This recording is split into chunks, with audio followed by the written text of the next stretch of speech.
Қайырлы күн баршаңызға. Менің каналыма қош келдіңіздер. Бүгін біз шоппердің сыртқы қалтасын тігетін боламыз. Каналыма тіркеліп, лайк басып кетіңіздер. Алдыңғы бойдың 2 бөлігін жұмысқа дайындаймыз. Олардың қалта тігілетін ұшына дублерин жабыстырып аламыз. Бізде алдыңғы бой үстіңгі және астыңғы бөлік болып бөлінеді. Үстіңгі бөлігіне қалташаның және астыңғы бойдың тігілу сызықтарын анықтап аламыз. Ол үшін 3 см үстіңгі сызығы болады және 1 см астыңғы қалташа тігілетін сызығы болады. Ортасын тауып алып, осында қалташаны орналастыру орнын анықтаймыз.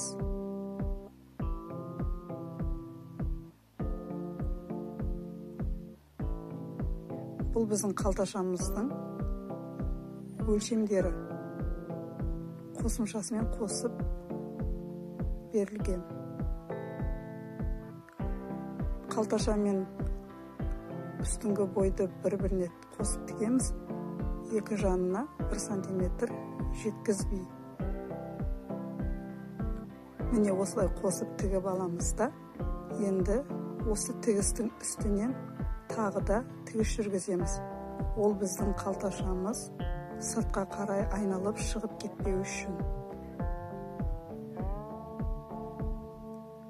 Қалташаның екінші ұшын астыңғы бөлікке жалғаймыз. Және осы арада бізде тігіс жүргізілу керек.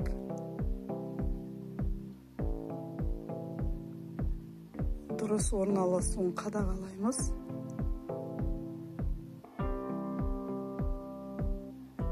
Қалташаның екі жанын қосып аламыз.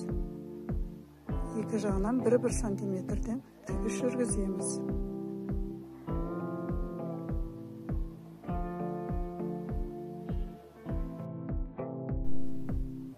Астыңғы бөлікті үстіңгі бөлігімізге қосамыз.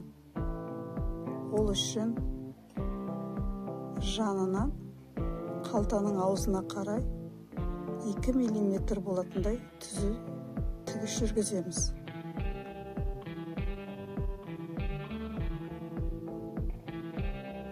Ал екінші тігісті қалтаның аузынан жанына қарай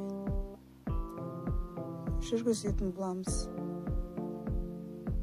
Міне біздің қалташамыз дайын. Және қалтамызды осылай дайын. Осылай қалдырсақ та болады, бірақ мен қалтаның аузына магнит орналастырайын деп шештім.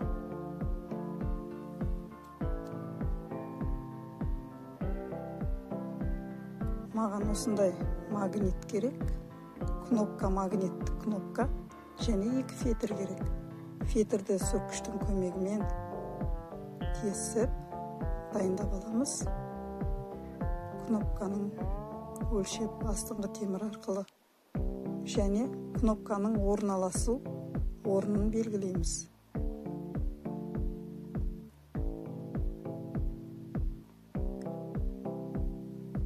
Бізде кнопка орналасын бөліктің іш жағында дублерин жабыстырылған. Енді сөккіштің көмегімен мұқият кесіп аламыз. Бірінші магниттік кнопканы орналастырып, ішкі жағынан фетрді қоямыз. Фетрдің үстінен өзінің арнайы темірін қоямыз және қатты бекітеміз. Біз фетрді астында қалыңдықты ұстау үшін қойдық. Енді екінші бетін орналастырамыз. ол үшін оның орнын белгілеп, дәл осы жолмен оны да орналастыратын боламыз.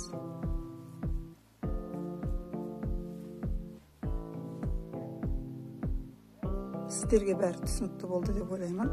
Сұрақтарыңыз болса, комментарийға жазып сұрасаңыздар болады.